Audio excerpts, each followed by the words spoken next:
new day is dawning on the islands of Fiji. There are many islands on the Fijis. We are going to visit the little village Tangake on the shore of the largest island. Soon it will be time for breakfast. So Father Ratu Luke and his two sons, Naivindi and Rapopo, set out through the sleepy village to get fish for breakfast from the shallow water. They will catch the fish with spears. Watch Father Ratu Luke. He knows how to walk quietly in the water and just where to find the fish. You have to know how to use the spear, or there may be no breakfast. There. Ah, Father has a nice one. Meanwhile, women do their part in getting food. Fresh roots are part of the breakfast. So Mother Devara and a neighbor woman dig roots of tapioca from the village garden at the edge of the jungle. Her daughter, Davila, picks leaves of the breadfruit tree that will serve for breakfast dishes. Tapioca roots and taro roots are roasted over the fire.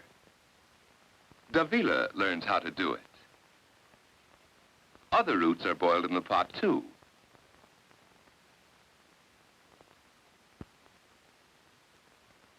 Now, Father, Naivindi, and Rapopo come back from the beach. On his spear, Father has enough fish for the family. People of the Fiji Islands eat a great deal of fish. Fish from the ocean, fruit from the trees, and roots from the rich soil. It's still cool and pleasant for breakfast in the open air. You can see that Rapopo enjoys his breakfast after the morning fishing. Davila combs her bushy hair before she leaves for school. Uh-oh, here comes a visitor. This is Varney. His family has just moved to the village. Varney doesn't know his way around. So Father tells Rapopo and Davila to take him with them to school this morning. In school, the teacher wears sandals and a long native dress. The children are used to having classes out of doors. Now the teacher calls on Davila to read what is written on the blackboard. The letters are in English, but the words are in Fijian. Varney gets acquainted with everyone. Davila finishes reading. Rapopo turns to watch the other children work. Children of the Fiji Islands learn to make many things out of strips of palm leaves, such as mats and fine baskets. This boy carves a kind of wooden musical instrument called lali. When played, it sounds like a small drum. Nearby, several men are helping to build a house for Varney and his family. Varney's father couldn't do it alone. Davila's father, Ratu Luke, is very good at weaving roofs.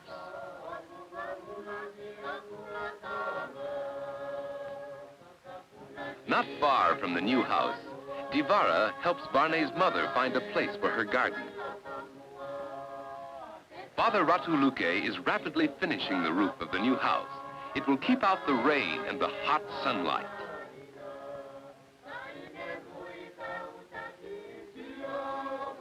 Today, the women work in the village garden. The tapioca patch needs to be clean. Weeds and grass must be kept out so the food plants can grow. It isn't hard work and doesn't take much time.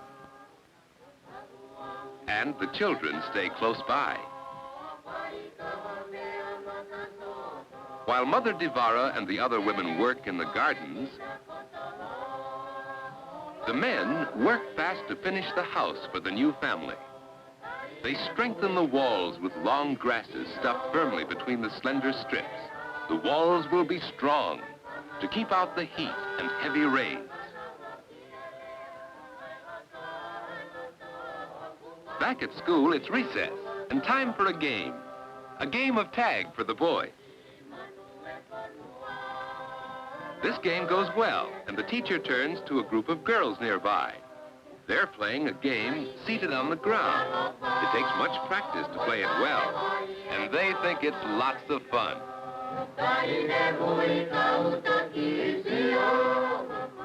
Now it's the end of play at school, and time to go back to classes.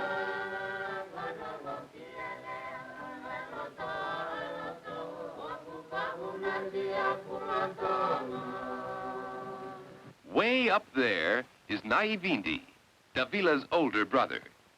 Naivindi has finished his school days and has a job he likes very much. He makes some spending money climbing the tall coconut trees and picking the nuts. The fresh green coconuts are full of milk to drink, and the dried ripe ones have many uses. This is a green coconut. It is full of a cool, sweet juice, which is very good to drink. But you must have a sharp, heavy knife and know how to cut through the husk and make a hole in one end.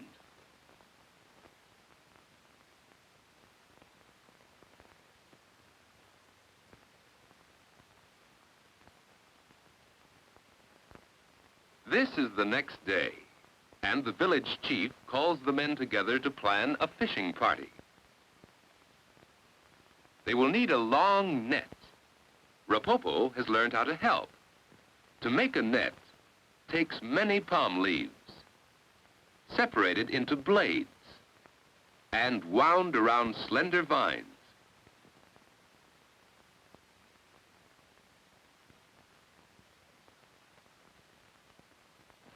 Now the net is ready.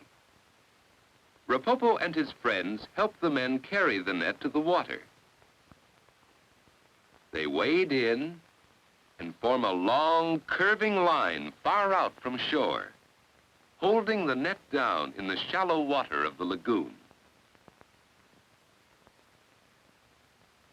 They wait for the signal to start toward shore. They will drive the fish ahead of them, inside the net.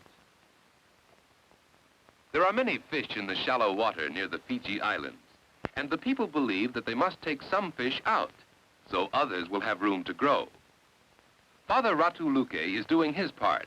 All the fish inside the net try to swim away from it. This drives them closer and closer to the edge of the water at the beach. Pounding the water frightens the fish still more. In the village, the women and girls get ready for the feast. Davila makes garlands of flowers. She threads them on cords made of strong grass.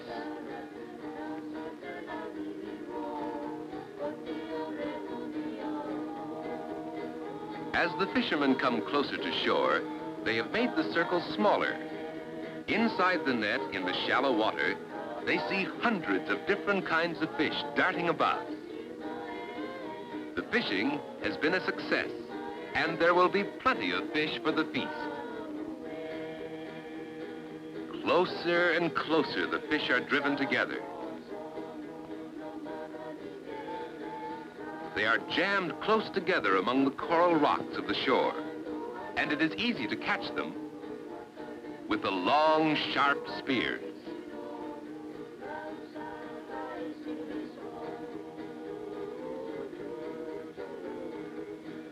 Soon, all the larger fish are taken out. Naivindi and Rapopo help put them on strings. These fish will be delicious when broiled on charcoals of coconut shell.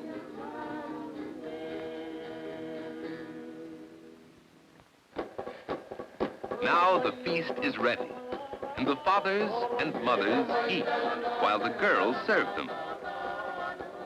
Nearby, Rapopo and his friends beat the rhythm for a special dance. It is a Fiji girls' dance.